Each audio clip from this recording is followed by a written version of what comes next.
இன்றைக்கு உலகத்தில் இருக்கக்கூடிய பல நாடுகள் சில நூற்றாண்டுகளுக்கு முன்பு உருவானதுதான். ஆனால் ஆரம்ப காலத்திலிருந்து தற்போது வரைக்கும் உலகத்தின் பல வரலாறுகளை கொண்ட ஒரு நாடுதான் எகிப்து.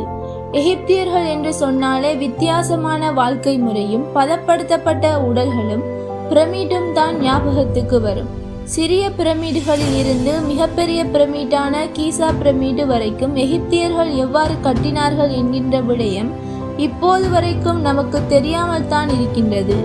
500 அடி உயரத்துக்கு 25 லட்சம் கற்களை கொண்டு பிரம்மாண்டமாக கட்டப்பட்டது தான் எகிப்தினுடைய கீசா பிரமிட். இந்த பிரமிட் தான் இன்றைக்கு உலக அதிசயங்களிலேயே பழமையான அதிசயமாக இருக்கின்றது. இந்த பிரமிட்கள் எல்லாம் தற்போதைய தோற்றங்களில் இல்லாமல் அக்காலத்தில் வேறொரு அமைப்பில் காணப்பட்டது. பிரமிட்களை சுற்றி வெள்ளை நிற கற்கள் ஒட்டப்பட்டிருந்ததால் சூரிய ஒளியும் நில ஒளியும் பிரமிட்கள் மேல் படும்போது நட்சத்திரம் போல் பிரகாசமாக மின்னக்கூடிய ஒன்றாக இருந்துள்ளது. இந்த கீசா பிரமிட் எதனால் இந்த அளவுக்கு பிரம்மாண்டமாக எகிப்தியர்களால் கட்டப்பட்டது? அப்படி இந்த பிரமிட்குள் என்னதான் இருக்கின்றது? இவ்வாறான சுவாரஸ்யமான விடயங்களை விரிவாக பார்க்கலாம்.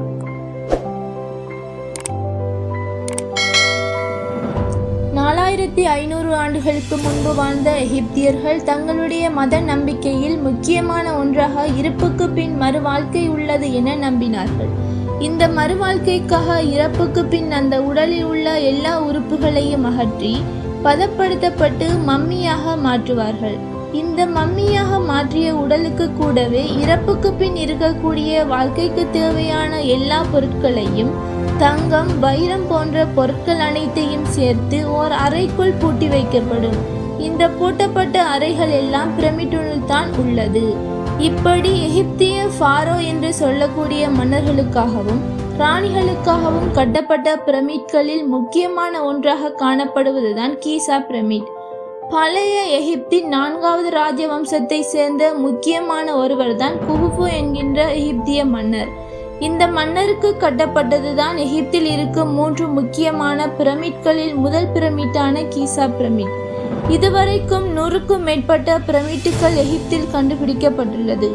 இன்றைக்கு இந்த பிரமிட்கள் சாதாரண ஒன்றாக தெரிந்தாலும் அந்த காலங்களில் எவ்வித தொழில்நுட்பமும் இல்லாமல் இந்த அளவுக்கு கட்டுவது சாத்தியமில்லாத ஒன்றுதான்.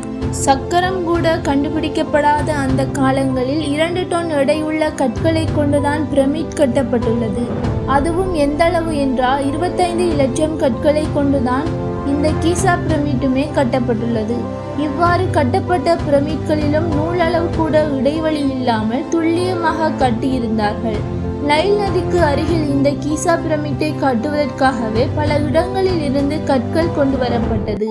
இந்த கற்கள் எல்லாம் எவ்வாறு கொண்டு வந்தார்கள் என்றால், நைல் நதியில் ஒரு கால்வாய் தோண்டி அந்த கால்வாய் மூலமாக கற்கள் எல்லாம் எகிப்துக்கு கொண்டு வரப்பட்டது.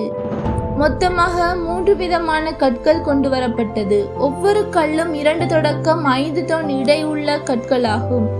இந்த அளவு கற்களை கொண்டு தற்போது உள்ள தொழில்நுட்பத்தை பயன்படுத்தி கூட எம்மால் பிரமிடு மாதிரி ஒரு அமைப்பை கட்டவே முடியாது. ஆனால் அப்போது இருந்த மக்கள் எவ்வாறு அந்த அளவுக்கு இடையுள்ள கற்களை ஒன்றுக்கு மேல் ஒன்றாக வைத்து பிரமிட்டை கட்டினார்கள் என்பது இன்று வரைக்கும் ஆராய்ச்சியாளர்களால் கண்டுபிடிக்க முடியாத ஒன்றாகவே காணப்படுகின்றது. ஆராய்ச்சியாளர்களின் கருத்துப்படி பிரமிட்டானது அதிக இடையுள்ள பெரிய கற்களை கயிறால் கட்டி பாலைவன மணலில் நீர் ஊற்றி மனிதர்களால் அந்த கற்கள் இழுத்து வரப்பட்டு நைல் நதியில் வெட்டப்பட்டிருந்த கால்வாயினுள் அந்த கற்கள் விடப்பட்டு பின் அந்த கல் எல்லாம் நைல் நதி மூலமாக கீசா பிரமிட் கட்டப்படக்கூடிய இடத்திற்கே போய்விடும். இவ்வாறுதான் அதிக எடையுள்ள இந்த 3 விதமான கற்கள் எகிப்துக்கு அனுப்பி வைத்திருப்பார்கள் என நம்பப்படுகின்றது. பிரமிட்டை கட்டுவதற்கு கிட்டத்தட்ட 1 லட்சம் வேலையாட்களை வைத்து 20 ஆண்டுகள் கட்டினார்கள். இந்த அளவு பிரம்மாண்டமான பிரமிட் கட்டுவதற்கு முன்பே சிறிய பிரமிட்களையும் எகிப்தியர்கள் கட்டியிருந்தார்கள். அந்த பிரமிட்டுகளும் இன்று வரை உள்ளது. தற்போது கீசா பிரமிட் எவ்வாறு கட்டப்பட்டது என்று பார்த்தால், முதலில் ஃபாரோ மன்னரின் கட்டடக்கலை அறிஞர்கள் நைல் நதிக்கு அருகில் பிரமிட்டை கட்ட முடிவெடுத்து அந்த இடத்தை சமப்படுத்தினார்கள். இதன் பின் பூகம்பம், இயற்கை சீற்றம் என எல்லாவற்றையும் தாங்கும் அளவுக்கு பெரிய கருங்கற்களை கொண்டு வந்து பிரமிட்டின் தரை மட்டத்தை உறுதியாக அமைத்தார்கள். அதன் மேல் வெள்ளை கற்களை ஒட்டி முழுவதுமாக சமப்படுத்தி அதற்கு மேல் 2 தொடக்கம் 5 டன் இடையுள்ள கற்களை ஒன்றன் மேல் ஒன்றை வைத்து பிரமிட்டை கட்டினார்கள். எந்தவொரு நவீன தொழில்நுட்பமும் இல்லாத காலத்தில் எவ்வாறு கற்களை அடுக்கினார்கள் என்பது பற்றி ஆராய்ச்சியாளர்களால் கண்டுபிடிக்க முடியாததாக காணப்படுகின்றது. இந்த பிரமிட்டுக்குள் எகிப்திய பாரோ மன்னனான குஃபு மன்னனின் பதப்படுத்தப்பட்ட உடலும் கிங் ஜேம்பர் என்று சொல்லக்கூடிய மன்னனின் அறையும் முழுவதும் கிரனைட்டால் உருவாக்கப்பட்ட மன்னனுடைய அறைக்கு மேல் எகிப்திய ராணிகளினுடைய அறைகளும் காணப்படுகின்றது. பிரமிட்டுக்கள் இன்னும் 2 அறைகள் உள்ளது என்றும் கண்டுபிடிக்கப்பட்டுள்ளது.